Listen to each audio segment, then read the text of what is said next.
നമ്മൾ എല്ലാ ദിവസവും പ്രാർത്ഥിക്കേണ്ട പ്രാർത്ഥന കർത്താവ് നമ്മളെ പഠിപ്പിച്ച വചനഭാഗമാണ്. മത്തായി എഴുതിയ സുവിശേഷം 6-ാം അധ്യായത്തിൽ 9 മുതൽ 13 വരെയുള്ള വാക്യങ്ങൾ. എല്ലാവർക്കും ഈ വചനഭാഗം അറിയാവുന്നതാണ്. നമ്മളെല്ലാവരും എല്ലാ ദിവസവും പ്രാർത്ഥിക്കുന്ന പ്രാർത്ഥനയാണിത്. എന്നാലും അറിയില്ലാത്തവർക്ക് വേണ്ടി ഞാൻ ഒരിക്കൽ കൂടി ഈ പ്രാർത്ഥന ചൊല്ലുന്നതാണ്. പ്രാർത്ഥന ഇങ്ങനെയാണ്: നിങ്ങൾ ഇപ്രകാരം പ്രാർത്ഥിക്കുവിൻ. സ്വർഗസ്ഥനായ ഞങ്ങളുടെ പിതാവേ, അങ്ങയുടെ നാമം പൂജിതമാകണമേ. അങ്ങയുടെ രാജ്യം വരേണമേ.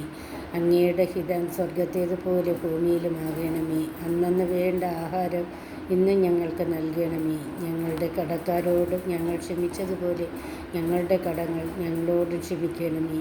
ഞങ്ങളെ പ്രലോഭനത്തിൽ ഉൾപ്പെടുത്തരുതേ, തിന്മയിൽ നിന്ന് ഞങ്ങളെ രക്ഷിക്കണമേ. ആമേൻ.